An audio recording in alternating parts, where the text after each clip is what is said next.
पिछले क्लास में मैं आप लोगों को बताया था कि कैसे अप्रोक्सीमेट करते हैं कैलकुलेशन को, और फोर्स बताया था ग्रेविटेशन में।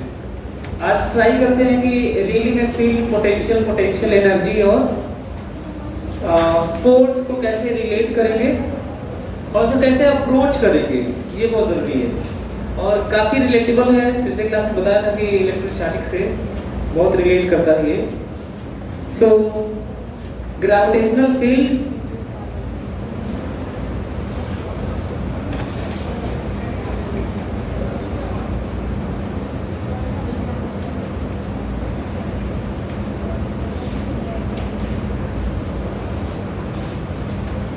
And potential.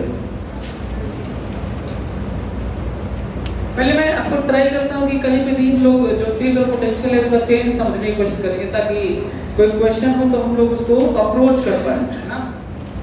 और देखो, ग्रेविटेशनल फील्ड और पोटेंशियल स्पेस की कैरेक्टरिस्टिक है। यदि फील्ड को डिफाइन करेंगे तो ऐसे कहेंगे, ऐसा रीजन जहाँ पे फोर्स एक्सपीरियंस करता है मास, और इलेक्ट्रिक फील्ड में वही चार्ज हो जाता है बस उसकी जगह, ठीक है। तो अच्छा, उसी स्पेस में पोटेंशियल भी होता है। फील्ड वेक्टर क्वांटिटी और पोटेंशियल स्केलर है, लेकिन ये स्पेस की कैरेक्टरिस्टिक है, रीजन की बात हो रही है। अब क्वेश्चन ये उठता है कि इसकी जरूरत क्यों पड़ी, स्पेस में चर्चा करने की क्या जरूरत है कि स्पेस में कितना फील्ड है, चाहे कितना पोटेंशियल है। अच्छा, जो मैं बात कर रहा हूँ नोटिस करो कि मैं फील्ड और पोटेंशियल बोल रहा हूँ। ग्रेविटेशन लगा देंगे तो ये हो जाएगा इलेक्ट्रोस्टैटिक है, इलेक्ट्रिक लगा देंगे तो इलेक्ट्रोस्टैटिक हो जाएगा, मैग्नेटिक लगा देंगे तो मैग्नेटिक हो, मतलब इतना सिमिलर है ना। बहुत करेंगे तो इस तरह का पोटेंशियल स्प्रिंग में तो नहीं होता है, पर पोटेंशियल एनर्जी होता है उसमें, नहीं स्प्रिंग वाले में, इलास्टिक वाले में। तो इतनी सारी चीजें सिमिलर है ना कि हम लोग को अलग अलग नहीं देखना चाहिए, हम लोग को कलेक्टिवली चीजों को देखना चाहिए, लेकिन हम लोग देखते नहीं है। और यही रीजन है कि एग्जाम आते आते सब चैप्टर आप इंडिपेंडेंट अलग अलग पढ़ते हैं तो आपको लगता है कि सब गायब हो गया, अब क्या किया जाए। बहुत रिलेटेबल है से रिलेट करना। सो इलेक्ट्रिक फील्ड और पोटेंशियल की जरूरत क्यों पड़ी, ग्रेविटेशनल फील्ड और पोटेंशियल की जरूरत क्यों पड़ी, या कहीं पे फील्ड पोटेंशियल की जरूरत क्यों पड़ती है? इसलिए ताकि हम लोग इससे फोर्स को डील कर सके और इससे पोटेंशियल एनर्जी को डील कर सके। मतलब ये कि हमें जरूरत तो किसी ऑब्जेक्ट का, किसी सिस्टम के पर फोर्स या उसका पोटेंशियल एनर्जी की ही जरूरत है, जो रियल लाइफ में है, जो फिनोमेना है, जो प्रोसेस है, जो चेंज है। ये सब बड़े बड़े वर्ड हैं, इन्हीं पे क्वेश्चन बनते होंगे ना, चेंज पे, फिनोमेना पे, पोजीशन चेंज पे, है ना। जो प्रोसेस हो रहा है स्पॉन्टेनिटी नेचर में, जो कुछ हो रहा है उसको लेके बात करना। चाहे आप कुछ करना चाहते हैं, तो उसके लिए तो दो ही चीज वहां पे बात हो रही होगी, फोर्स की बात हो रही होगी उस चीज पर, और उसके एनर्जी की बात हो रही होगी। Potential energy, kinetic energy, potential energy interchange होते रहते हैं, है ना। तो ये ऐसे देखेंगे जो खूब ज्यादा मिलेगा। ऐसे करेंगे कि electron is accelerated through a potential difference this. तो जो पोटेंशियल डिफरेंस दिस है, जो इलेक्ट्रॉन को एक्सेलरेट कर रहे हैं मॉडर्न में भी, तो क्या है, वो काइनेटिक एनर्जी गेन करने की बात कर रहा होगा, पोटेंशियल एनर्जी की बात हो रही है। मतलब ये कि जो रियली में किसी सिस्टम की बात है, कुछ होने की बात है, चेंज की बात है, उस सब में फोर्स और पोटेंशियल एनर्जी होगा। उसको समझने के लिए थोड़ा आसान बनाया गया, क्योंकि अच्छा, आसान क्यों बनाया गया, क्योंकि कहा गया कि भाई अर्थ इसके कांटेक्ट में है नहीं, तो कैसे फोर्स लगा रही है। तो कहते हैं कि वो फील्ड क्रिएट की हुई है अर्थ, है ना। चार्ज दूसरे कांटेक्ट में है नहीं, फोर्स कैसे लगा रहा है। तो कॉन्सेप्ट आया कि चार्ज स्पेस में क्या क्रिएट किया हुआ है, फील्ड, वो क्या करता है, फोर्स लगाता है। उसी तरीके से चार्ज स्पेस में क्या क्रिएट किया हुआ है, पोटेंशियल, और उससे क्या होता है, पोटेंशियल एनर्जी, राइट। तो इसका मतलब हमें जरूरत इन दोनों की नहीं है, ये तो हम लोग ऐसे डिफाइन कर लेते हैं ताकि जिसकी जरूरत है उसकी बात हो सके। तो डिफाइन करो, ये देखिए कैसे सब जगह ऐसे डिफाइन होगा। Gravitational field gravitational force by mass होता है। क्या होता है? Gravitational force by mass. और यदि मैं इसको वेक्टर फॉर्म लिखूं, वेक्टर फॉर्म, ये मैग्नीट्यूड वाला है, यदि वेक्टर फॉर्म लिखूं तो कहूंगा gravitational field gravitational force by mass होता है। यदि मैग्नीट्यूड की बात करें तो अच्छा ये वाला ज्यादा यूज करते हैं, क्यों जानते हो? क्योंकि हम लोग डायरेक्शन देख रहे होते हैं, वो बड़ा आसान होता है, दिख रहा होता है, इसलिए हम लोग ट्राई करते हैं कि वेक्टर वेक्टर ना लिखें। हालांकि वेक्टर है, हम लोग भले ही मैग्नीट्यूड की तरह लिखे हैं पर है तो वेक्टर ही है ना, ये समझना होगा। तो फील्ड क्या होता है? अच्छा कहीं भी फील्ड क्या होता है? वेक्टर, और कहीं भी पोटेंशियल क्या होता है? Scalar, right? सो यहां से एक और रिलेशन, यदि मैग्नीट्यूड की बात करें तो एम ई होगा, और यहां पे बात करें तो भी फोर्स वेक्टर बराबर एम ई वेक्टर होगा। अभी मैं प्लान करो ताकि हम लोग ये चीजों को समझ सके। और आपको पता है इलेक्ट्रोस्टैटिक्स में भी ऐसे ही डिफाइन है, और यहाँ पे क्या चीज हो जाता है? बस यहाँ पे क्यू चार्ज हो जाता है, इतना सिमिलर है ना, इतना ज्यादा रिलेटेबल है। अब बात होगी कि इस पे कितने क्वेश्चन बनते हैं वो भी बता देता हूँ ताकि आपको ज्यादा आइडिया लग सके आगे के क्वेश्चंस का। अच्छा एक और चीज बता दो, इस चैप्टर में, इस चैप्टर की बात करूं तो field, potential, force and potential energy quantity के नाम पर नया इस चैप्टर में बस इतना ही होगा। बाकी quantity, velocity, acceleration, radius, kinetic energy, जैसे पोटेंशियल तो पहले से जानते ही हैं, नया के नाम पे इसका स्पेसिफिक इतना ही होगा। और फोर्स हालांकि नया नहीं होगा, वो तो फोर्स ही होता है, लेकिन बनेगी क्वेश्चंस के जो इस चैप्टर में आएगा, एक तो चार चीजें ये आएंगी और दूसरा इसका रिजल्ट्स आएंगे, नेचर में इसके कैरेक्टर आएंगे कि उनसे क्या हो रहा है, मून घूम रहा होगा, केपलर्स के अपने स्टेटमेंट लॉज आएंगे, यही सब होगा। केपलर्स का जो कुछ हो रहा होगा इन चार की बात होगी, इन छोड़ देंगे तो उसी की बात होगी, मून की बात होगी तो भी इसी की बात होगी, stars, Galaxy, planets, time period, जितने भी क्वेश्चन आप सुनेंगे, radius of curvature, orbital velocity, radius of orbital radius, सब जगह इन्हीं सब की बात होगी। फोर्स लग रहा होगा, सेंटीमीटर एक्सेलरेशन हो रहा होगा, हम लोग बात कर रहे होंगे। मेरे कहने का मतलब ये है कि ये जो चीज समझ रहे हैं कितना इंपॉर्टेंट है, ये मैं तुम्हें बताना चाहता हूँ। एनीवे, सो एक तो ये है कि जो बात हो रही है, दूसरा यहाँ देखो, यहाँ पे पोटेंशियल कैसे डिफाइन पता है?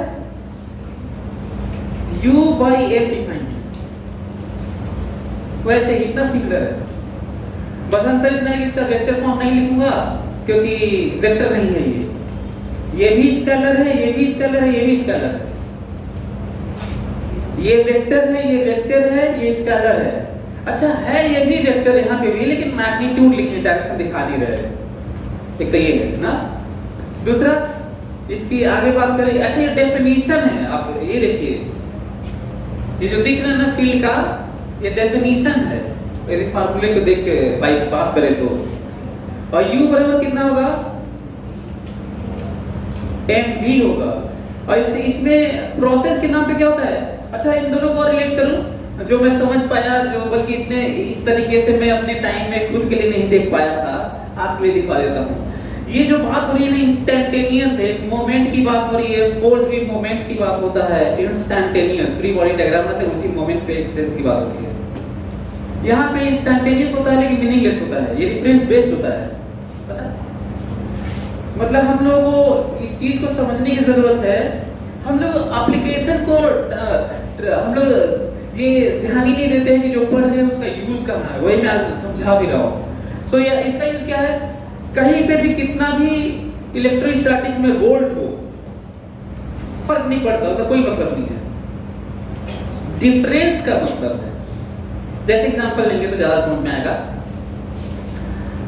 मैं इसकी बात कर रहा हूँ, यहाँ पे तो उसी जगह का फील्ड का मतलब है, क्योंकि उसी से फोर्स लगेगा और एक्सेलरेशन हो जाएगा, छोड़ देंगे नॉन जीरो नेट फोर्स होगा तो। लेकिन यहाँ पे यदि मान लो वो 1 अरब वोल्ट पे हो वो वॉल इधर वाला, और इधर वाला वॉल 1 अरब वोल्ट पे हो, तो कोई फर्क नहीं पड़ता, आराम से अपनी जिंदगी जिएंगे, कोई दिक्कत नहीं है। क्योंकि दिक्कत किस बात की होती है? फील्ड फोर्स की होती है। और फील्ड फोर्स पोटेंशियल डिफरेंस से होता है, और ये उसी थोड़ा चलता हुआ तो काइनेटिक एनर्जी की बात होती है। और ये जो बात कर रहा हूं ये हर जगह यही बात होती है, ये समझना ज्यादा जरूरी है। सो वोल्ट कितना है कोई मतलब नहीं है, क्या मतलब है? डिफरेंस कितना है। पोटेंशियल एनर्जी कितना है कोई मतलब नहीं। अच्छा, काइनेटिक एनर्जी कितना है मतलब है, लेकिन पोटेंशियल एनर्जी कितना है कोई मतलब नहीं। पोटेंशियल एनर्जी चेंज होता है तो काइनेटिक एनर्जी गेन होता है, इसी तरह से डिफाइन किए हैं हम लोग। पोटेंशियल एनर्जी का इटसेल्फ कोई मतलब नहीं है, पोटेंशियल एनर्जी चेंज का है। इसीलिए अक्सर इसमें तो वेक्टर फॉर्म लिखा हूं और इंस्टेंटेनियस चेंज की बात नहीं होगी, लेकिन यहाँ पर बल्कि इंपॉर्टेंट चेंज है। आप देख सकते हैं कि यहाँ पे मैं वेक्टर लिख दिया हूँ, यहाँ पे मैं चेंज लिखूंगा, ज्यादा अच्छा रहेगा। इसकी बात करता हूँ, कहूँगा delta U is equal to delta MV, since M is constant so M delta V। आपको नहीं लगता है कि इसी तरह की बात यहाँ पे क्यूब हो जाता होगा? है ना, इलेक्ट्रोस्टैटिक में पूरा मॉडर्न इसी पे भरा पड़ा है। मॉडर्न भी एक्सेलरेट करके कर देगा, डी ब्रॉगली वेवलेंथ होता है, ये बच्चे कर ही नहीं पाते हैं। आप लोगों में तो ज्यादातर में ही ऐसे ही आता है। तो फिजिक्स कमजोर भी इसलिए हो जाती है क्योंकि हम लोग चीजों को रट लेते हैं, पॉइंट चार्ज का इतना होता है, उसका उतना होता है, और उसी पॉइंट चार्ज में थोड़ा सा चल देगा और कहेगा आप वेलोसिटी बताओ, तो अब आपस नहीं आएगा। आप सोचते हैं कि इक्विलेटरल ट्रायंगल हो, चार्ज दे दे और सेंटर पे कहीं बोल दे कि बताइए कितना फील्ड है, फटाक से 0। कहीं देखे हैं वो भी नहीं आता है, मतलब ढेर लोगों को तो वो भी नहीं आता है, 0 कैसे हुआ याद रहता है और सोचते हैं जैसे काम हो जाएगा। तो खासकर जरूर काम हो जाता होगा सोचने में, जब कोचिंग के टेस्ट में आप कर लेते होंगे ना, क्योंकि कोचिंग के टेस्ट में तो एक टीम ऐसे बैठाना चाहिए था कि कम से कम थोड़ा बहुत बदलाव कर दे, लेकिन थोड़ा कम टाइम है तो इसलिए किताबों वाले क्वेश्चन ज्यादा दिख जाते होंगे, तो देख देख के मार देते होंगे आपको। और देख देख के मार देने में कितना खींच पाएंगे आप पता है? आप 45 में से नीट में 45 में आप बहुत करेंगे तो 20 18 ऐसे से बड़ी नहीं पाते हैं। और जेईई में 30 रहता है, 25 रहता है, तो उसमें बहुत खींचेंगे तो 13 15, उसमें 2-3 तो गलत होगा आपका, ऐसे होता है। तो ये नहीं करना है, आपको समझना होगा जो रियली में जो प्रोसेस है, जो हो रहा है, जो फिनोमेना है। संडे को टेस्ट है 9 से 12 और एक्स्ट्रा क्लास है एसकेएस सर का 12:30 से 3:30। NEET target first second third. तो आप लोगों को ये समझ में आया? हाँ, अब हम लोग अच्छा आप लोगों को फील्ड और पोटेंशियल का आइडिया लग गया। फील्ड पोटेंशियल क्या होता है? किस लिए फील्ड पोटेंशियल पढ़ते हैं हम लोग? फील्ड इसलिए पढ़ते हैं ताकि वहां पे चार्ज या मास रहे तो फोर्स की बात हो सके ना। और पोटेंशियल किस लिए पढ़ते हैं? ताकि वहां पे मास या चार्ज रहे तो पोटेंशियल एनर्जी की बात हो सके, है ना। पोटेंशियल एनर्जी और पोटेंशियल रिफरेंस बेस्ड होते हैं और इंपॉर्टेंस चेंज का होता है। इसलिए अक्सर इतने पोटेंशियल डिफरेंस से इलेक्ट्रॉन एक्सेलरेट कराया गया, अल्फा पार्टिकल एक्सेलरेट कराया गया।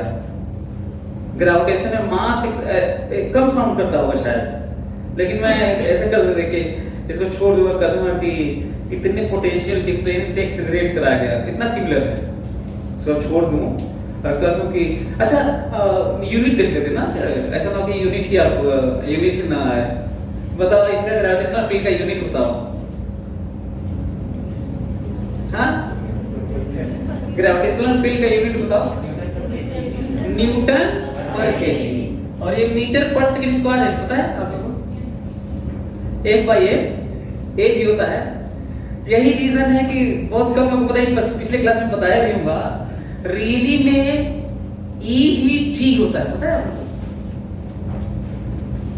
नहीं जानते हो तो जानो। मैं कहता हूं कि ये अच्छा क्वेश्चन है अपने आप में, कि मैं कहूं कि अर्थ सरफेस पर कितना फील्ड है, तो आंसर जानते हैं कितना? 9.8, या अप्रोक्सीमेट कर दे तो 10 है आंसर। ढेर लोग को नहीं मालूम है ये, क्योंकि अच्छा हाँ, ये E ही जिस तरह का G है और E है, जो एक्सेलरेशन है वही E है। एक्सेलरेशन ड्यू टू ग्रेविटी ही E है। ये ग्रेविटेशन में इलेक्ट्रोस्टैटिक नहीं है। जानते हो क्यों?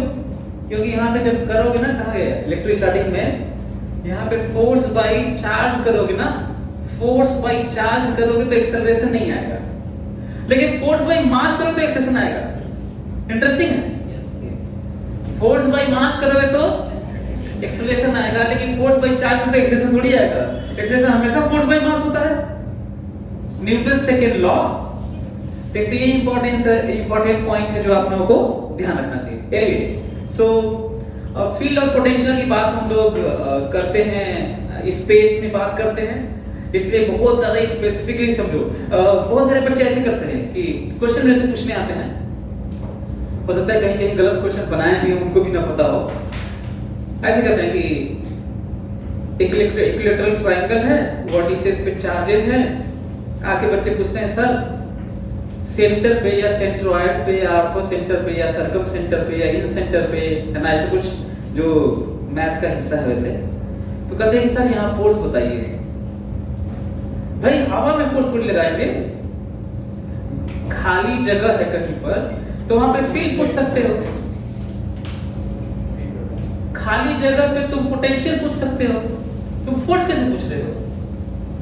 खाली जगह पे तुम एनर्जी डेंसिटी किसी पॉइंट पे पूछ सकते हो, हालांकि कम ही साउंड करता है वो, है ना, कि इलेक्ट्रोस्टैटिक एनर्जी स्टोर्ड है तो ये थोड़ी बात हो भी जाती है, लेकिन एनर्जी डेंसिटी होता है। कम से कम ये तो नहीं होता है कि यहाँ पे एनर्जी बताइए। कहते हैं सर यहाँ पोटेंशियल एनर्जी बताइए।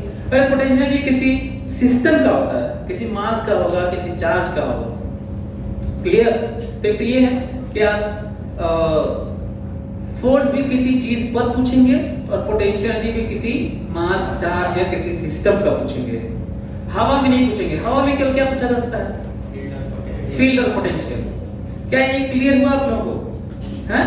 किसी जगह पे फील्ड और potential.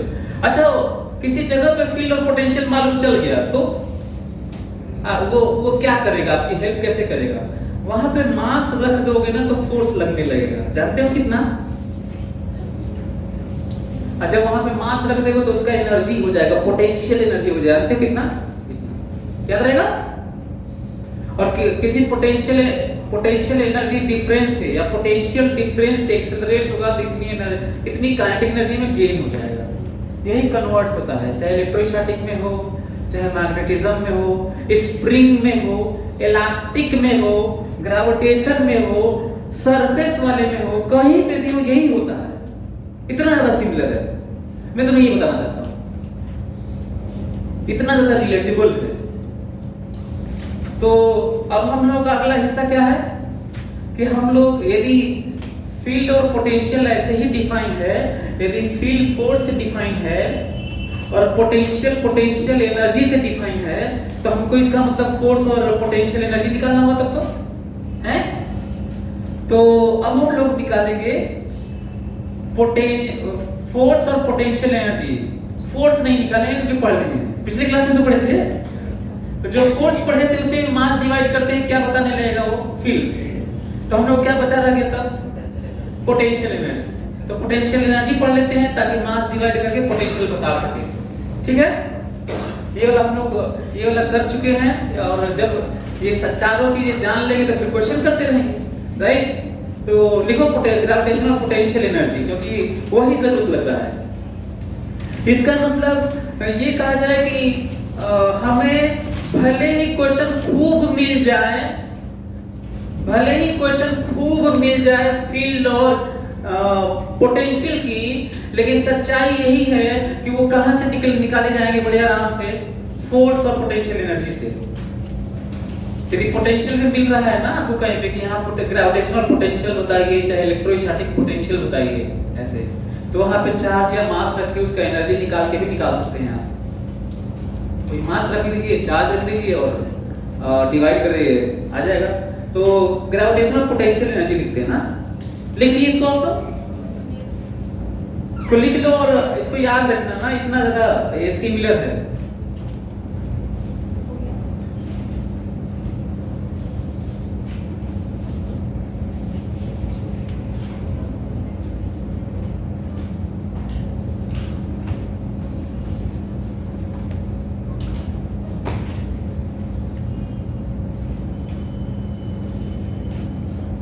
Gravitational potential energy,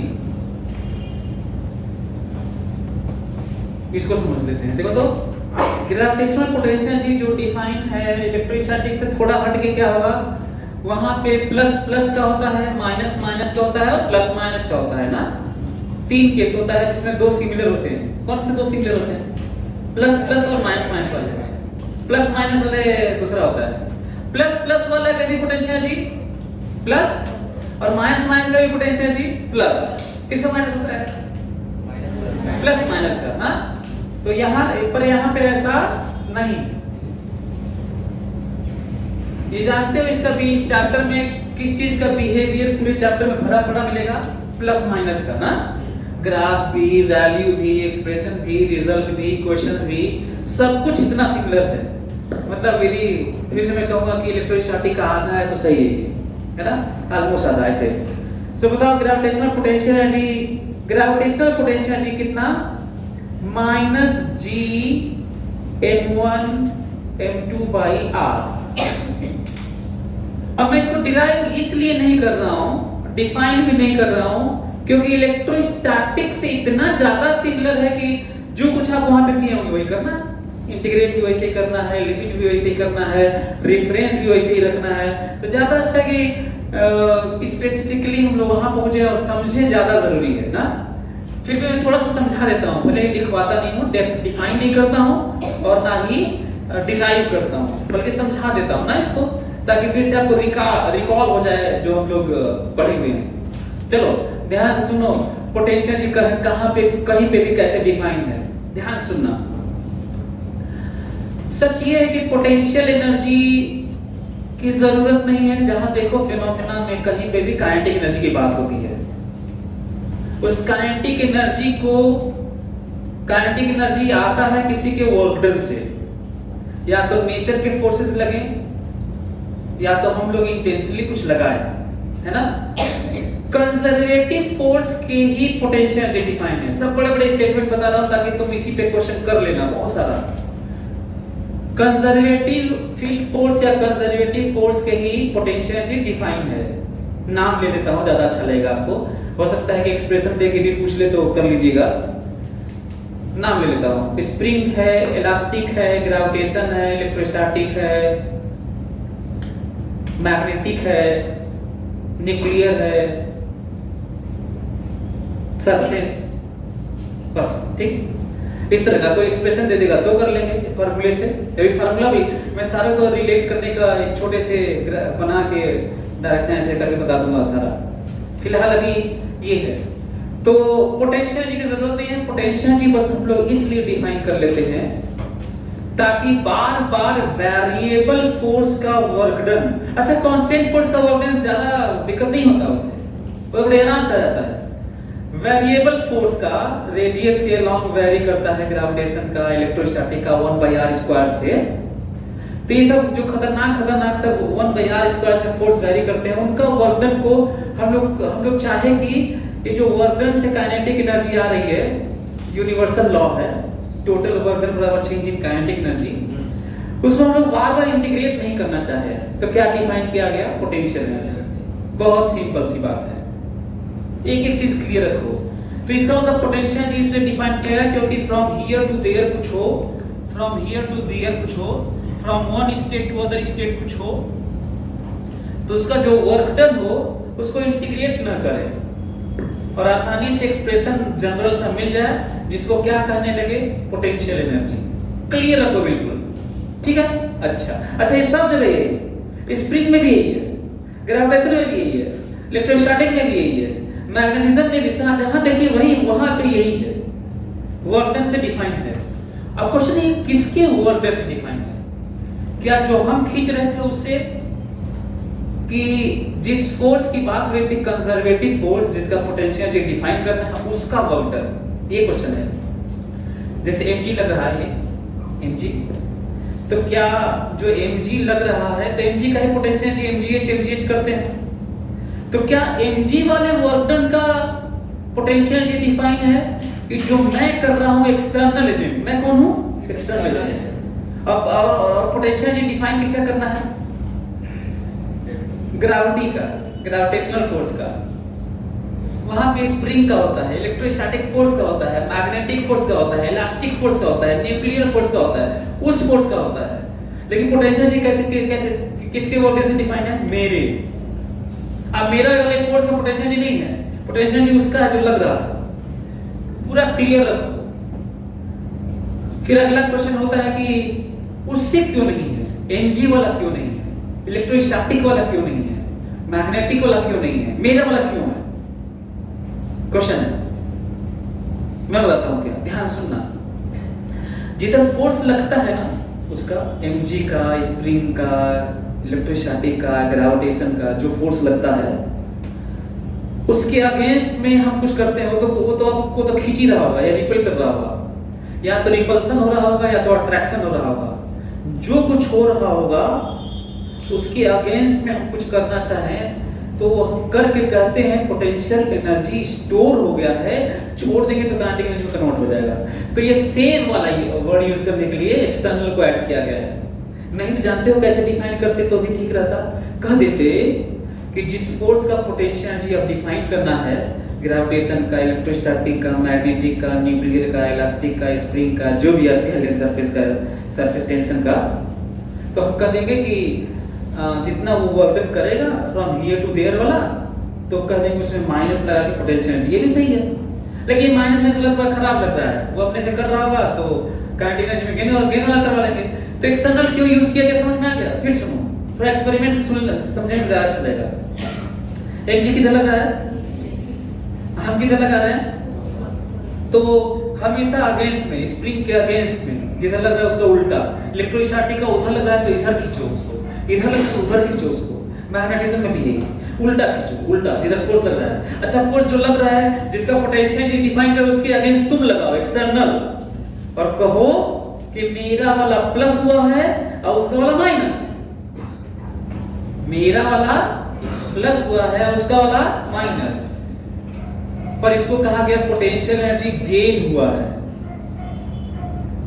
potential energy gain हुआ है। उस गेन को इंक्रीज कहते हैं, बढ़ गया है। उस बढ़ने को सेव बोलते हैं स्टोर हुआ है। सेंस बता रहा हूं, ये बहुत कम किताबों में सब ठीक से लिखे हैं, समझाए हैं, कोचिंग में भी नहीं करते हैं सब। ध्यान से सुनो मेरी बात, सेव हुआ, स्टोर हुआ है। स्टोरेज के नाम पे, इंक्रीज के नाम पे, सेव के नाम पे कह देते हैं और कह देते हैं छोड़ देंगे हम पर, तो किसमें कन्वर्ट हो जाएगा? इतनी सी बात है, याद रहेगा। इसका मतलब जरूर एक स्टेटमेंट यदि पोटेंशियल के बारे में कहीं पे भी बात करें तो आप चेक कर लीजिएगा, बड़ा अच्छा लगेगा। फर्क नहीं पड़ता कि माइनस चार्ज है कि प्लस चार्ज है, फोर्स प्लस वाला है कि माइनस वाला है। मैग्नेटिज्म में ब्लॉक में स्प्रिंग का फोर्स कैसे लग रहा है, रिपल्सन वाला है कि अट्रैक्शन वाला है, इलास्टिक वाला क्या है, कोई फर्क नहीं पड़ता। फर्क ये पड़ता है जानने के लिए पोटेंशियल किधर बढ़ेगी घटेगी, जिधर वो फोर्स नेचर वाला लग रहा है, मेरा वाला नहीं, स्प्रिंग वाला, इलेक्ट्रोस्टैटिक वाला, ग्रेविटेशन वाला, न्यूक्लियर, इलास्टिक, के साथ स्प्रिंग वाला, जिधर लग रहा होगा ना उसके उल्टे डायरेक्शन में जाओगे तो पोटेंशियल बढ़ेगी। और हर जगह सही है, जो फोर्स लगता है, मेरा वाला नहीं उसका वाला। जैसे mg किधर लगता है तो उल्टा जाओगे तो पोटेंशियल जी, और उधर जाओगे तो घटेगी, और परपेंडिकुलर जाओगे तो नो चेंज, और हर जगह होगा। याद रहेगा हैं? यहां भी यही है। अब रिफरेंस की थोड़ी सी बात कर लेते हैं ताकि आपको याद रहे कुछ और भी बातें। ध्यान सुनना, ये जो एक्सप्रेशन है ना, रियली में एक मास m1 है, डिराइव नहीं करो बस सुन लो ना। m1 फिक्स है ना, m1 फिक्स है और m2 को इनफाइनाइट से लेके आया, दिख नहीं रहा वैसे, m1 फिक्स है और m2 कहां से लेके आया, इनफाइनाइट से लेके आया। तो ऐसे ऐसे किया था ना, तो m1 फिक्स है और m2 कहां से लेके आया, इनफाइनाइट से, और कितने दूरी पे ला के रखा, r पर। दोनों के बीच में दूरी कितनी, r। तो बताओ, चलो मेरा वर्क डन जो होगा ना, मेरा जो वर्क डन होगा वो चेंज इन पोटेंशियल एनर्जी, वो पोटेंशियल नहीं होगा, बड़ा इंपॉर्टेंट है। फिर सुनो, m1 फिक्स है। अच्छा यही सब वीक होता है ना, तो हम लोग पता है फिजिक्स में कई क्वेश्चन क्यों नहीं आते हैं, क्योंकि हम लोग स्टेटमेंट और प्रोसेस और फेनोमेना क्वेश्चन ही समझ में आता है। तुम लोग सोचते हैं कि फार्मूले से काम हो जाएगा, होगा ही नहीं तो फार्मूले से काम। और आप स्टेटमेंट कितना रट लेंगे, थोड़ा सा बदल देगा फिर बदल जाएगा, आपके लिए बदल जाएगा। m1 फिक्स है, यही क्वेश्चन मान लो, यही क्वेश्चन बहुत बढ़िया है जो मैं जो बोल रहा हूं ना, ये क्वेश्चन है बहुत बढ़िया। m1 फिक्स है, m2 को मैं इनफाइनाइट से लेकर आऊं और r दूरी पर रख दूं, इससे m1 से r दूरी पर m2 को रख दूं, पॉइंट मासेस है। तो बताना है कि मैं कितना काम किया हूं, या फिर पोटेंशियल एनर्जी चेंज कितना हुआ है, दोनों एक ही बात है, क्योंकि डिफाइन ही ऐसे है और हर जगह ऐसे डिफाइन है। तो जानते हो कितना मैं काम किया हूं, ये दिख रहा है ना, ये आंसर है। ये भी यही क्वेश्चन पूछा जाए ना, और आ सकता है, ये भी बता दो, अच्छा क्वेश्चन है, क्वेश्चन है ये, अरे ये आंसर है। आपको पता है एक और क्वेश्चन है इसमें, ग्रेविटेशनल फोर्स ऑफ अट्रैक्शन जो लग रहा था वो कितना काम किया, जानते हो, ये प्लस है। और एक और सुनो, तुम तो देख रहे हो कि पोटेंशियल एनर्जी चेंज कर रहा हूं, ये पोटेंशियल एनर्जी क्यों लिखा हूं, तो वो भी जान लो, रियली में पोटेंशियल एनर्जी चेंज ही है, लेकिन क्योंकि इनिशियल वाला इनफाइनाइट को जीरो माना गया है तब ये पोटेंशियल एनर्जी लिखे हैं, नहीं तो लिख नहीं पाते। इसको क्या लिखना पड़ता, डेल्टा। क्या लिखना पड़ता, डेल्टा। याद रहेगा। तो जो हम लोग अभी फिलहाल याद कर रहे हैं ये फार्मूला, इसमें कंसीडरेशन है कि, अच्छा एक और दो तीन कंसीडरेशन है ना, इसको हम लोग कोई बीच में कोई इस तरह का वैक्यूम टाइप का मान लेते हैं, स्पेस का कोई कैरेक्टरिस्टिक ऐसा नहीं कि जो जी बदले, स्पेस वाला वैक्यूम टाइप का है ये, या एयर भी है तो हम लोग इग्नोर कर रहे हैं। दूसरा ये दोनों पॉइंट मास है, और तीसरा इनफाइनाइट पर पोटेंशियल जी जीरो कंसीडर किया गया है, तो ये सही है। इतनी सारी चीजें हैं तब तो ठीक है। तो यही क्या है, मेरा वर्क डन भी है, यही याद रहेगा। तो लिख लीजिए, इसी को यूज करेंगे हम लोग। आप अपना मन करता है लिख सकते हैं इसके लिए, ये जो दिख रहा है ये point valid for point masses है ना, लिख लीजिए एप्लीकेबल फॉर पॉइंट मासेस। ये बड़े बड़े के लिए नहीं है, ये applicable for point masses and potential energy at infinite separation is zero. ये दोनों कंसीडरेशन है तब ये बात हो रही है, और ये बात इलेक्ट्रोस्टैटिक में भी होती है ऐसी ही। applicable for point masses and reference क्या लिया गया है, potential energy at infinite separation is zero. ऐसे ना, ऐसे देखो, बल्कि एक्सप्रेशन लिख लो ऐसे, देखो ऐसे। अच्छा ऐसे लिखा रहे तो भी वही बात है, ऐसे लिखा रहे तो भी वही बात है। यदि R टेंडिंग टू इनफाइनाइट ऐसे लिखा रहे, बात ये नहीं हो रही कि कैसे लिखने की बात हो रही ना। जब इस तरह की चीजें लिख रहे थे घबराया मत करो, सब रेफरेंसेस होते हैं कहीं पे भी। जो दिख रहा है ना ये सब लिखने के तरीके हैं। सेंस बस यही है कि उनके बीच की जो दूरी है, यदि इनफाइनाइट है तो जीरो कंसीडर किया गया है। यदि इनफाइनाइट सेपरेशन पे जीरो रेफरेंस नहीं लिया गया होता तो ये फार्मूला जो तुम यहाँ किए हो ये सही याद करोगे अभी वो सही नहीं है, और ना ही इलेक्ट्रोस्टैटिक में सही है। दूसरी एक और बात इसके लिए, अच्छा ये नहीं समझ में आया कि मेरा वोल्टेज माइनस कैसे हुआ। ये समझ में आया आप लोगों को? मेरा वोल्टेज माइनस कैसे हुआ? ये मेरा वोल्टेज है, पता है आप लोगों? ये वाला माइनस क्यों हुआ? ये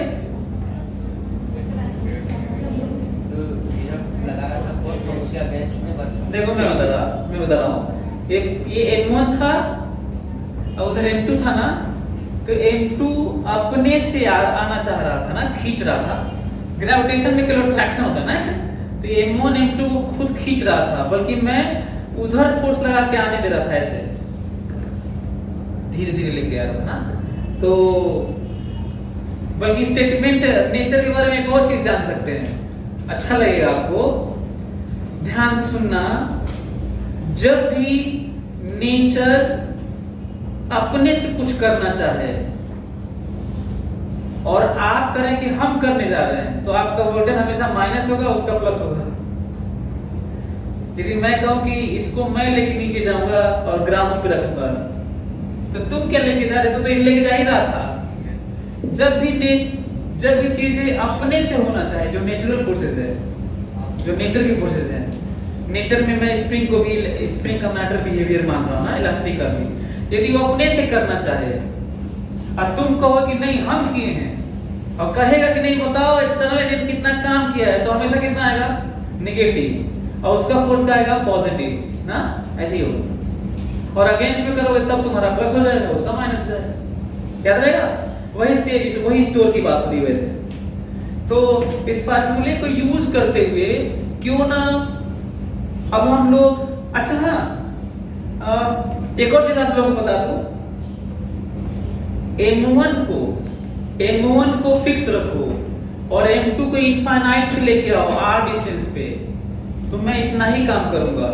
या M2 को फिक्स रखो और M1 को लेके आओ इनफाइनाइट डिस्टेंस से r पे रखो, तो भी मैं इतना ही काम करूंगा।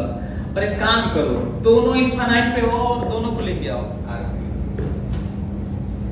और r पे रखो, तो भी मैं इतना ही काम करूंगा पूरा मिलाकर।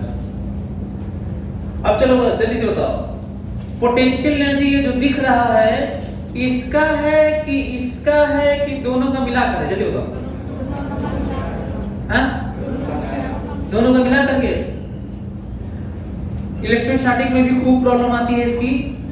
सच ये है कि इसको फिक्स रखोगे ना, इसको कहीं से छोड़ दें तो कितना गेन करेगा, तो हम लोग केवल इसी का लेते हैं, है ना। तो इसको फिक्स कर दोगे तो केवल कस्टमरी है ये, कस्टमरी मतलब कस्टमर नहीं कस्टमरी को कस्टमर कर रहा है, कस्टमरी का प्रथा है ये।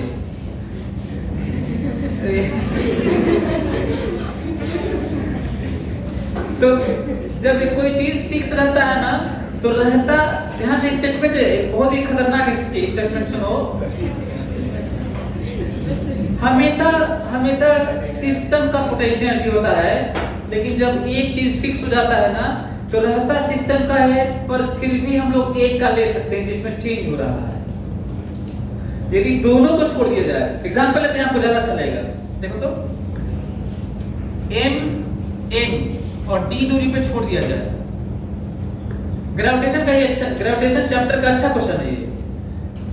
M को D दूरी पे छोड़ दें, बताना है कि जब D/2 दूरी होगी, छोड़ देंगे, अट्रैक्ट होंगे, जब D/2 दूरी होगी तो स्पीड कितनी होगी ये बताना है। आपको पता है, क्योंकि दोनों में अब बदलाव है, तो सच ये है कि दोनों का मिलाकर ही पोटेंशियल एनर्जी होता है। लेकिन जब एक को फिक्स कर देते हैं ना, इलेक्ट्रोस्टैटिक में, मैग्नेटिज्म में, ग्रेविटेशन में भी एक को फिक्स कर देते हैं और केवल एक चलता है, तभी रहता दोनों का ही है, पर कैसे भी काम चल सकता है, एक से भी काम चल जाएगा। हालांकि होता नहीं है वो, लेकिन काम चला लेते हैं। पता है, क्योंकि पोटेंशियल एनर्जी दोनों का मिलाकर भी जो चेंज होगा, वो इसके काइनेटिक एनर्जी में तो जाएगा नहीं, क्योंकि वो तो फिक्स है। क्लियर हो रहा है आप लोगों को? मैं कह रहा हूं दोनों का मिला के 100 जूल कम हुआ और काइनेटिक एनर्जी में जाना है, तो दोनों का मिलाकर क्यों करो? एक ही का कर दो कि 100 जूल कम हुआ, उसी का काइनेटिक एनर्जी में भी जाना है, तो क्यों कहें दोनों का? क्योंकि एक तो फिक्स है। लेकिन यदि फिक्स नहीं होगा ना और एक का मान तो गलत हो जाएगा, क्योंकि जाना दोनों में है ना। तो क्लियर हो गया आप लोगों को? और ये सब जगह भरा पड़ा है, ये कंफ्यूजन है ये। तो हम लोग कहीं कहीं जब एक कर लेंगे तो घबराओ नहीं, अब कब एक कर ले लेते हैं, लेकिन होता नहीं है, वो होता नहीं है। लेकिन इस तरह की कस्टमरी है कि खूब एक ही का ले रहे हैं। इलेक्ट्रॉन ऐसे कहते हैं, इलेक्ट्रॉन इज मॉडल में पूरा भरा है, electron is accelerated through potential difference this, ऐसे पोटेंशियल डिफरेंस दिस। तो पोटेंशियल एनर्जी चेंज ले रहे होगे, तो पोटेंशियल एनर्जी चेंज इलेक्ट्रॉन का थोड़ी हो रहा होगा, तो पूरे सिस्टम का जिसके कारण पोटेंशियल होगा उसका मिला के हो रहा होगा। लेकिन क्योंकि जिसका पोटेंशियल होगा उसमें बदलाव नहीं होना है मशीन में, केवल किसमें बदलाव होना है, इलेक्ट्रॉन में, अल्फा पार्टिकल में, चार्ज में। ये सब मैं वो चीज आपको बता रहा हूं जो पूरे फिजिक्स में, साइंस में आपको दिक्कत करती होगी। वैसे कई लोगों को दिक्कत करती भी नहीं है, क्योंकि सोचते ही नहीं है वो कहते हैं कि काम तो चल ही जा रहा है। वैसे सच तो ये है कि मेरा भी काम चल रहा था, जब मैं तैयारी कर रहा था तो मैं खुद ही नहीं जानता था ये सब, बहुत सारी चीजें जो मैं आपको बताता हूँ। लेकिन आप लोग, कई लोग सोच रहे हैं कि सर तो क्यों हम लोग को बता रहे हैं, आप जब आईटी निकालिए तो हम लोग का भी काम चल ही जाएगा उसी में। तो हमें लगता है ये साइंस वो नहीं है जो मैं पढ़ा और जो आप लोग वैसे ही पढ़ते हैं। साइंस ये है, और तब आपको ज्यादा मजा भी आएगा जब चीजें जान जाएंगे। तो क्वेश्चन किया जाता, क्वेश्चन करिए, क्वेश्चन करते हैं ना इतना जानने के बाद।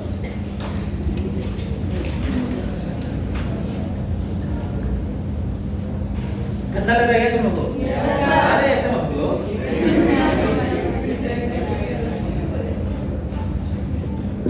तो स्वेटर पहन के आती है ना।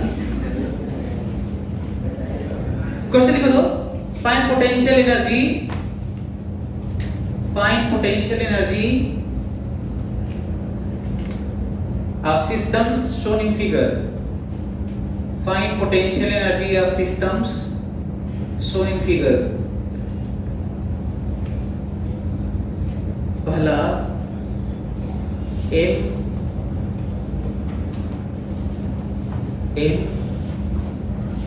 M D D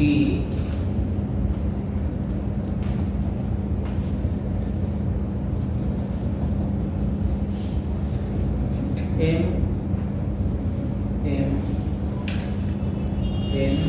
D D D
electrostatic में दो के बीच में दो पॉइंट मासेस के बीच का पोटेंशियल एनर्जी माइनस के साथ लिखते हैं हमेशा।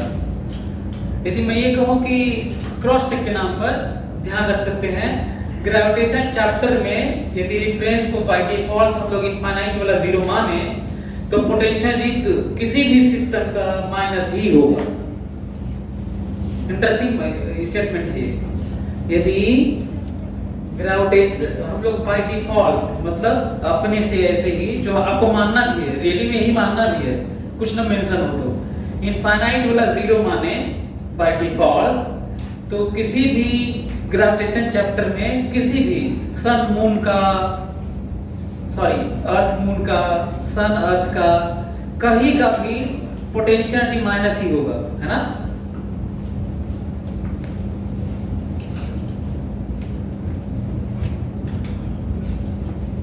और इसको अटेंड कैसे करेंगे वो भी आपकी हेल्प कर देता हूं। जितने भी कॉम्बिनेशन बनेंगे दो दो का सारे लेने होंगे आपको। और ये काम किए नहीं होंगे आप इलेक्ट्रोस्टैटिक्स में, तो जल्दी करो ना। जितने भी दो कॉम्बिनेशन होंगे रिपीट नहीं होना चाहिए, है ना, तो जल्दी करो। पहला वाला कर लिए?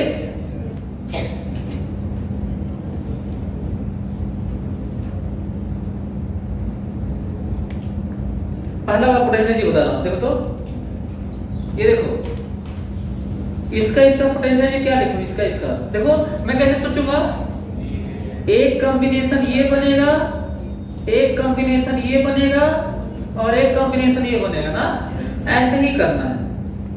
जितने कॉम्बिनेशन है कुछ भी छूटना नहीं चाहिए। यही रीजन है कि 10 मार्क्स क्यों नहीं देते हैं, क्योंकि कॉम्बिनेशन इतने बन जाएंगे कि वो काफी ज्यादा दिक्कत हो जाएगा, इसलिए नहीं दिया जाता। इसलिए 3 बहुत है, 3-4 बहुत है।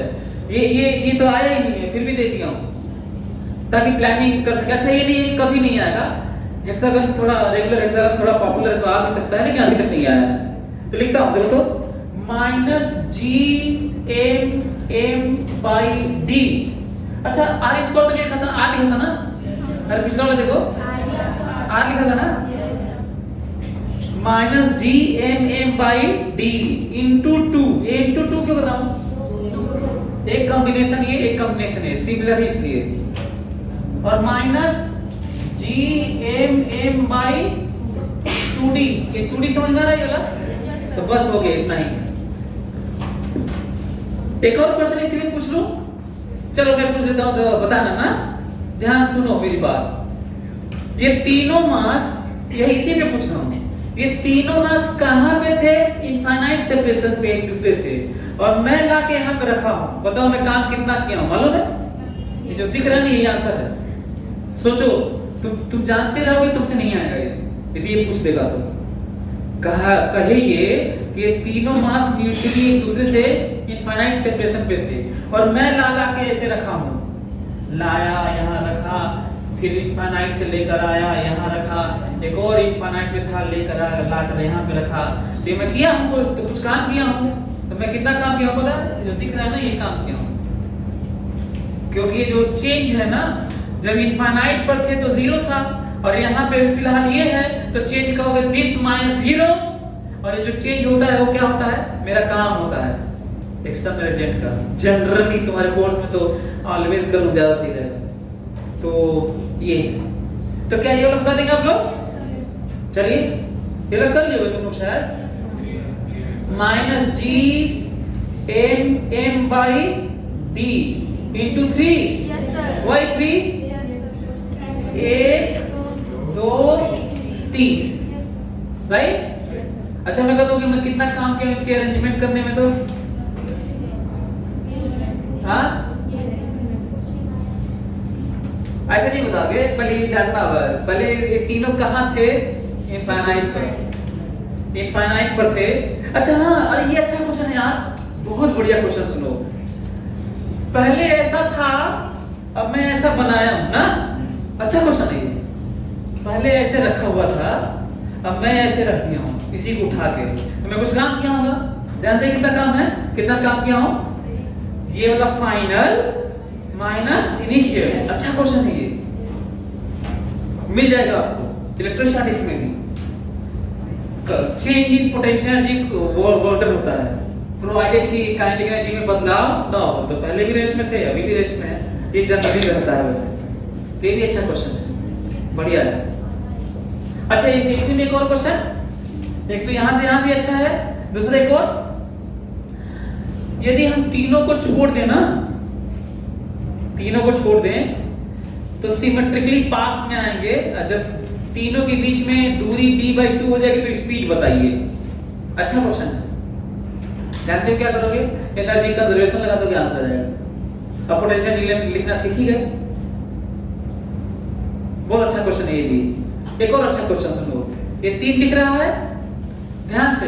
यदि मैं इनको उठा के यहां पे कर दूं, इसको यहां पे कर दूं, इसको यहां पे कर दूं, तो दूरी मैं चाहता हूं कि सबके बीच में 2D हो जाए ना, उठा के रखूंगा, तो मैं कुछ काम किया होगा। मैं कहूंगा मैं कितना काम किया हूं, तो क्या करूंगा मालूम है? फाइनल पोटेंशियल एनर्जी माइनस, और फाइनल में क्या लिखोगे, यहीं पे 2d लिखोगे इंटू 3 फाइनल माइनस इनिशियल। समझ आ गया तुम लोगों को? और अच्छा क्वेश्चन है, इलेक्ट्रोस्टैटिक में भी मिल जाएगा आपको ये, ऐसे है। हाँ बताइए, ये वाला जल्दी जल्दी करो, ये बताओ।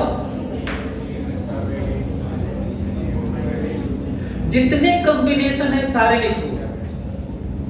अच्छा कितने कॉम्बिनेशन होते हैं पता है? NC2 कॉम्बिनेशन होते हैं। नंबर ऑफ कॉम्बिनेशन लिखते क्या? Number of combination.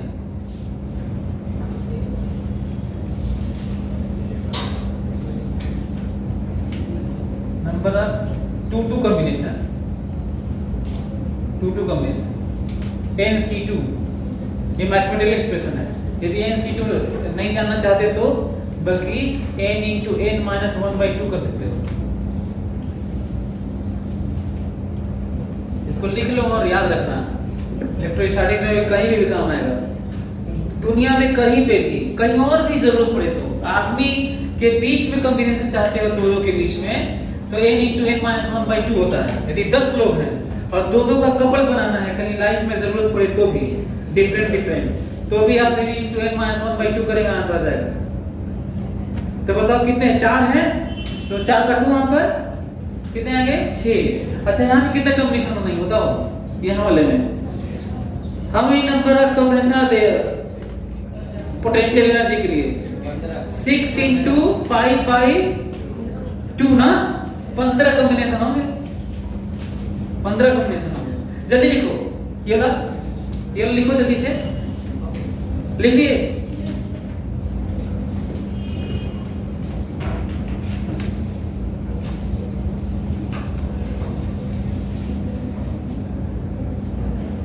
चलो मैं करता हूं, देखो तो।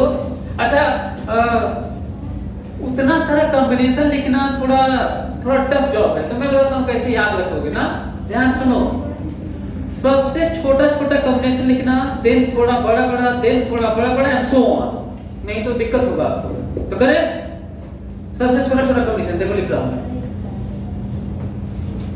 सबसे छोटा कॉम्बिनेशन तो छोटी दूरी वाला, 1 D 4D, तो लिख रहा हूं माइनस, देखो तो माइनस GM/D इंटू 4। ये समझ में आया क्या? हाँ, ये 4 क्यों?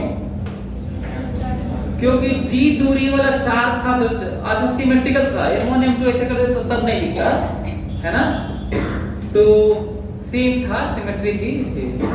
अच्छा अब थोड़ा ज्यादा दूरी वाला, तो ये वाला और ये वाला 2 ना, तो माइनस GM/√2D इंटू 2। ये समझ में आया क्या आप लोगों को? हाँ सही है, ओके। इससे ज्यादा दूरी नहीं है, डी दूरी 4 था और √2D दूरी 2 था। तो क्या यहाँ पे आप लोग देख सकते हैं ऐसे ही?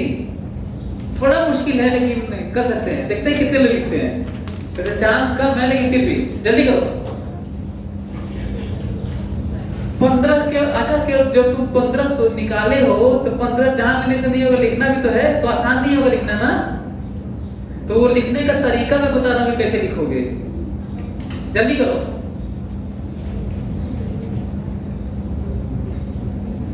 दो का कॉम्बिनेशन, फार्मूला वही जो मैं लिखा था शुरू में, और सब पॉइंट मास है तो ऐसे ही लिख रहे हैं ना।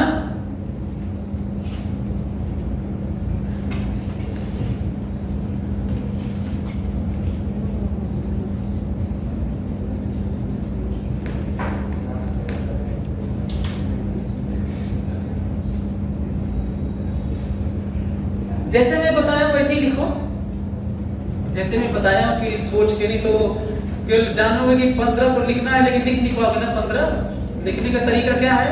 सबसे छोटा दूरी शुरू करो, थोड़ा बड़ा दूरी, थोड़ा बड़ा दूरी, ऐसे आगे बढ़ते रहो। लिख लिए? चलो मैं लिखता हूँ, देखो तो रेगुलर हेक्सागन का ध्यान से मैं देख रहा हूँ सबसे कम दूरी वाला D D D D D D cut D, देखो minus G M M by D into 6, ठीक है? हाँ, थोड़ा बड़ा दूरी देखो, ये देखो थोड़ा सा ज्यादा दूरी, थोड़ा सा ज्यादा दूरी, थोड़ा सा ज्यादा दूरी, थोड़ा सा ज्यादा दूरी, ये जानते हो कट हुआ ये भी छेद हुआ, गिर के देख लो, यही सब तो पता नहीं चल रहा होगा ना। यहाँ से शुरू करता हूँ ना, देखो यहाँ से देखो गिर के दिखा देता हूँ आपको, 1 2 3 4 5 6, फिर लिखता हूँ minus G M M by, अच्छा दिक्कत है ये दूरी कितनी ना, ये दूरी कितनी होती है मालूम है? √3d होती है, निकाला जा सकता है इसको। मैं तो कहता हूँ कि ये वाला चीज हालांकि चांस भले ही कम हो, कम आया है जेईई मेन में भी इस तरह की चीजें नहीं आई हैं, इस तरह का कैलकुलेशन, लेकिन बहुत कठिन नहीं है, निकाला जा सकता है, बड़े आराम से निकाल सकते हैं आप। ये सेंटर है, ये ऐसे ड्रॉ कर लीजिए तो ये बताओ ये कितना एंगल है? 60 है ना, और ये 60 है तो ये वाला सब ए होता है, पता है आप लोगों को? ये ए है, ये ए होता है ना, डी होता है, तो ये डी है और ये 60 है, तो बताओ ये परपेंडिकुलर है 90 डिग्री यहाँ पे, तो ये मालूम चल जाएगा नहीं? डी साइन 60 है, डी साइन इंटू 2, 2 गुना करके देखिए आता है कि नहीं? √3d इंटू 6, ये इंटू 6 समझ में आया आप लोगों को? अब अंतिम है ना, क्योंकि और ज्यादा दूरी, और कौन सा ज्यादा दूरी? कैसे? ये देखिए ये वाला और ये वाला कितने मालूम है? कितने मिलेंगे? 3, काउंट करके देख लीजिएगा तो 6 6 12 3 15 काउंट करना था, तो 15 के जान लेने से तो होता नहीं, आपको तो एक तरीका मालूम हो जाए कि सबसे छोटा दूरी दिन थोड़ा बड़ा, दिन थोड़ा बड़ा, ऐसे करेंगे तो आएगा, ये तो नहीं कैसे आएगा? Minus G M M by 2d, अच्छा ये 2d है ना, मालूम है आप लोगों को? ये वाला ये भी d होता है और ये भी d होता है। रेगुलर हेक्सागन में ऐसे सबसे फारदेश दूरी वाले डायगोनली अपोजिट टाइप के, उनके बीच का दूरी 2d होता है इंटू 3। क्या आप लोगों को समझ में आया?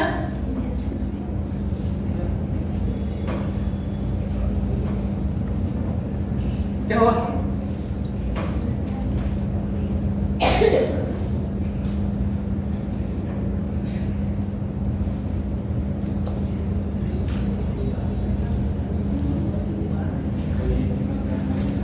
ये समझ में आया? अच्छा मैं कहता कि ये सब इनफाइनाइट सेपरेशन पे थे और इनको ला के मैं रखा हूं ना, ये सब कितनी दूरी पे थे? एक को पकड़ के लाया यहाँ पे रखा, फिर पकड़ के लेके आया यहाँ पे रखा, और पकड़ के लेके आया यहाँ पे रखा, ये सब करके मैं काम किया हूँ। मैं कितना काम किया हूँ मालूम है? ये जो दिख रहा है ना, ये इतना ही काम किया हूँ। अच्छा ये माइनस क्यों हो गया मेरा काम? क्योंकि वो अपने से होना चाहता था, हम रोक रहे थे।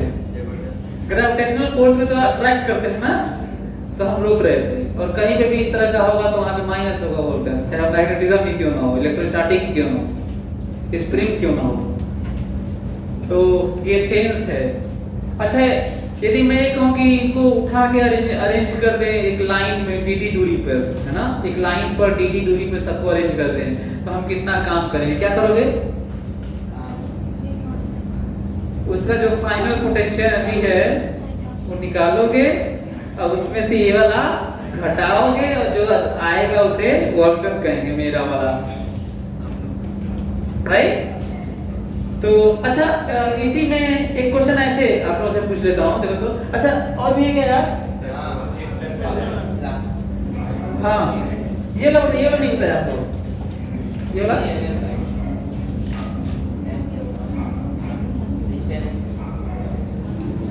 बताइए आर डिस्टेंस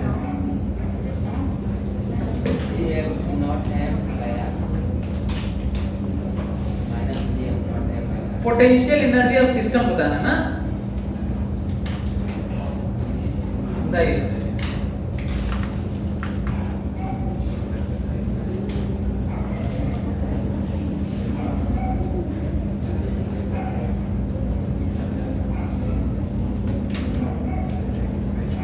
क्या बोल रहे हो?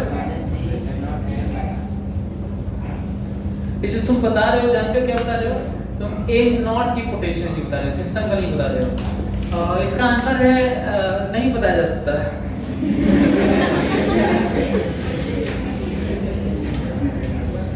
नहीं, क्या कर रहे हो? ये देखो, ये भी जानना जरूरी है। वैसे जो आप लोग बता, वही बात हुई ना कि आप लोग उतना नहीं सोचते। आप लोग वो वाला चीज बता रहे हैं जो किताबों में होगा, पूछ लेते होंगे। मैं सिस्टम का पूछा था, लेकिन किताबों में ये है कि इसका पोटेंशियल एनर्जी बताइए, चाहे इसको यहाँ से छोड़ देंगे तो कितना, तो क्या ऐसे ना, कितना स्पीड गेन करेगा, तो सब लिख के करते होंगे। तो एक चीज फिक्स रहता होगा, दूसरा निकालते होंगे स्पीड ना। सच ये कि जब सिस्टम का मैं बोल रहा था तो रिंग का जो अपना मास है आप इसी का नहीं बता पाएंगे, तो बाकी सब कहाँ बता पाएंगे। रियली में मैं यही कर रहा था ना, ऐसे नहीं कहते 3 ठो था, फिर 4 ठो किया था, फिर 6 ठो किया था, फिर 8 कर लेता, 7 कर लेता, 5 ऐसे 50 कर लेता, 50 1 2 3 4 5 ऐसे। रियली धीरे धीरे संख्या बढ़ा रहा हूँ, वही ये बनने जा रहा है। तो लिखना तो आपको आपस में ही था ना, ऐसे ऐसे कट कॉम्बिनेशन बनेगा आपस का, ये दो ठो, और कैलकुलेट नहीं कर पाएंगे। डीएम का क्या हुआ? हाँ तो नहीं कर पाओगे ना, वो दिक्कत है। एनीवे, लेकिन अब हम लोग उसका निकाल सकते हैं। अच्छा, ये देखो कितना इंटरेस्टिंग है कि रिंग का हम लोग नहीं निकाल पाते, लेकिन हॉलो स्फीयर का निकाल लेते हैं हम लोग, सॉलिड स्फीयर का निकालते हैं। इलेक्ट्रोस्टैटिक में निकाला गया होगा, लेकिन वहां पे जानते हो हम लोग जब लेयर लेके आते हैं ना, गोबर टाइप का, गोबर का एक लेप लगाते हैं, चिपरी क्या बोलते हैं? हाँ, अच्छा पाथा जाता है चिपरी, ऐसे अरे कितने लोग चिपरी पाते हैं? मैं बहुत किया हूँ अपने मम्मी के साथ में, काफी तो कहा जाता है ना कि एक स्फीयर है, छोटा बड़ा स्फीयर बना, कितना बड़ा स्फीयर, वो स्फीयर कैसे बनाया ऑलरेडी है, पता है? 0 से शुरुआत हुआ है और थोड़ा सा लेके मास या चार्ज लेयर लगा दिए, लेयर दिया लेयर, तो वहां पे हम लोग निकाल पाते हैं। यहाँ पे मुश्किल है क्योंकि आपको उसी पे रखना है ना, और पोटेंशियल मालूम नहीं है, पोटेंशियल नहीं निकाल पाएंगे इसका। लेकिन हम लोग स्फीयर में स्फेरिकल सिमेट्री में निकाल पाते हैं। ये रिजल्ट भी इंटरेस्टिंग है, लेकिन आप लोगों, मैं जानता हूँ कि आप लोगों को इससे मतलब नहीं है। आप लोगों को इससे मतलब है कि वो चीज हमको बताइए जो एग्जाम में आता है। ये सब नाटक नहीं चलेगा यहाँ पर, पैसा दिए हैं।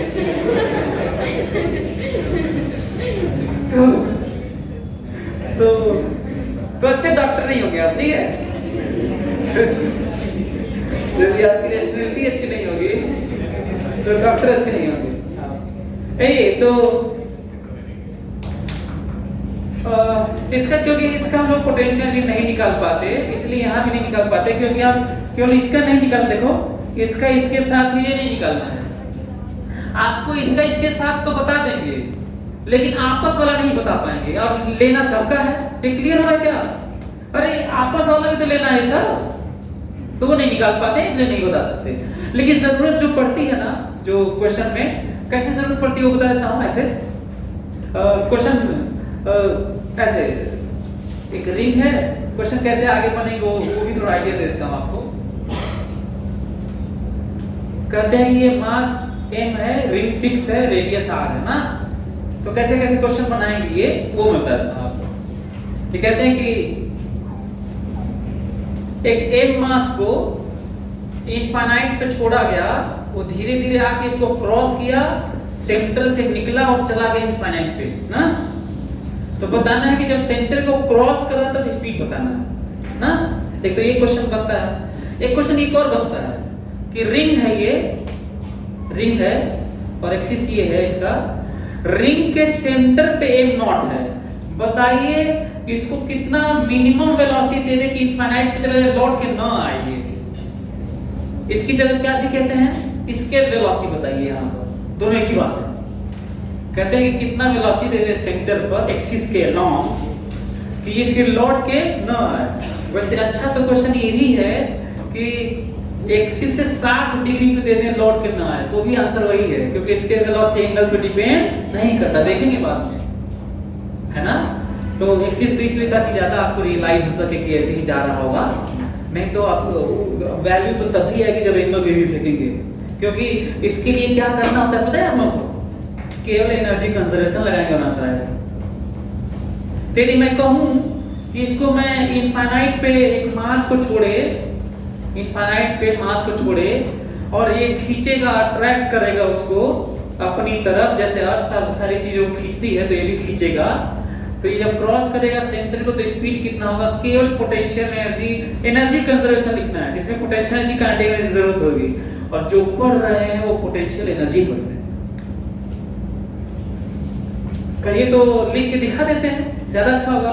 ये कहां से आ रहा है, इनफाइनाइट से ना, इनफाइनाइट से आ रहा है ये इधर की तरफ, और यहाँ पे आते आते मान लेते हैं v गेन कर लिया ना, तो लिखता हूँ कहीं पे भी एक्सप्रेशन ये लिखना है हम लोग को, पूरा इसी तरह का भरा है। Potential energy plus kinetic energy initial बराबर potential energy final plus kinetic energy final ना, लिखते हैं ना, जो हम लोग यूज करेंगे।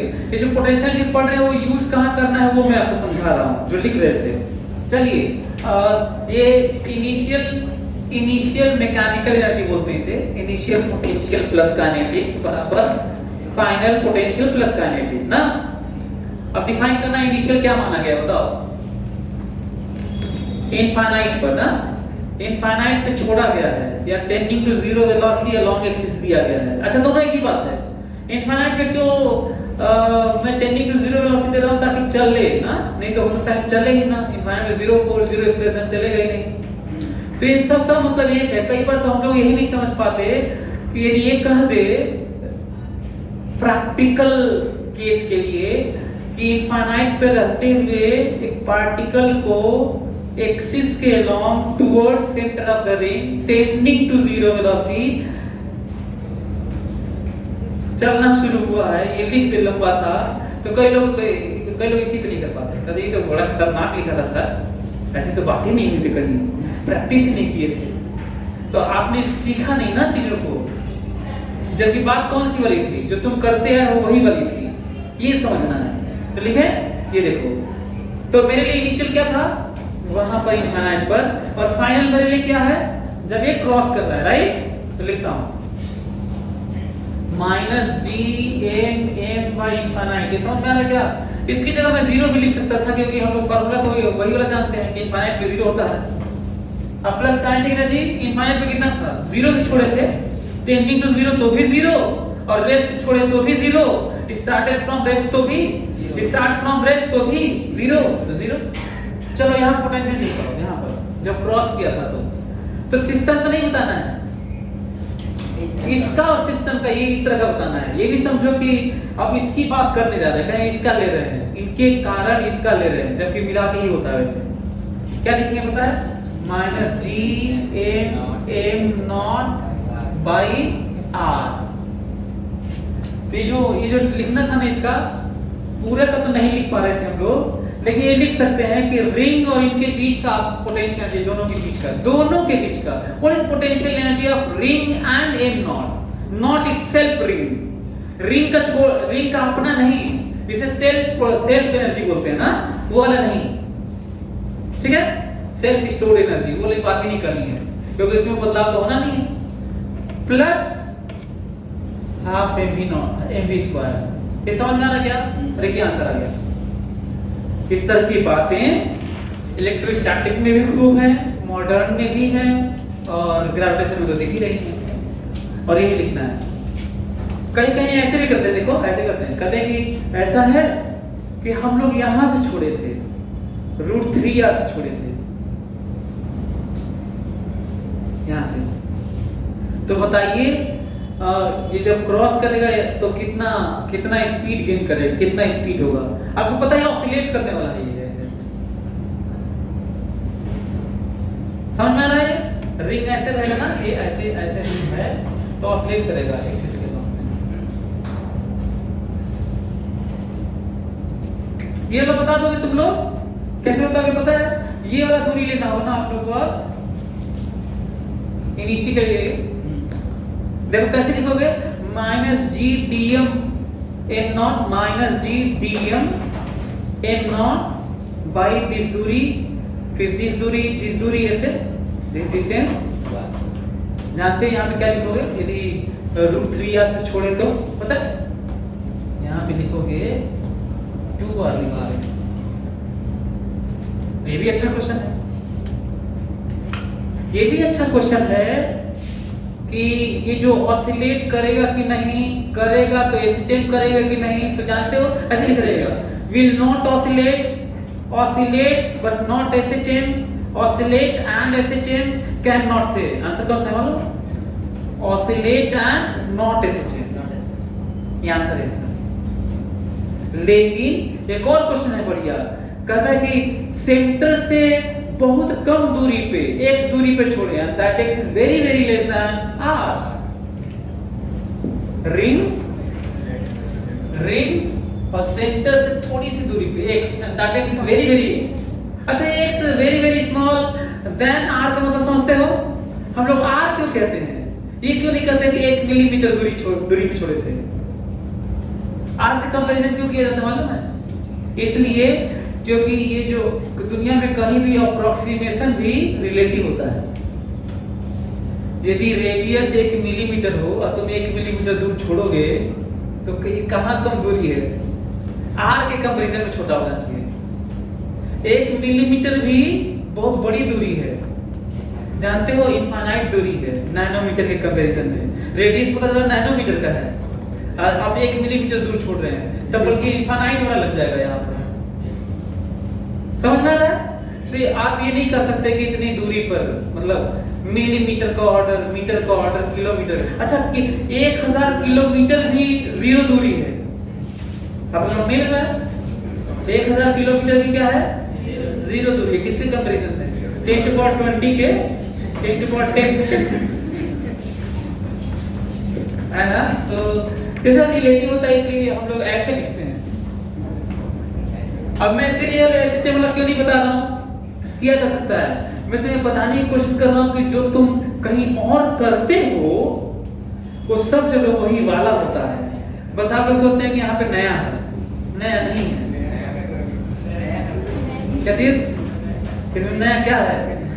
नया क्या ही कर लोगे, क्या ही नया कर लोगे, पता नहीं क्या भूल गया। इसमें नया क्या कर लोगे? अच्छा तो आप लोग ये समझ में आया? टाइम तो नहीं हो गया? अरे इसमें बोलो।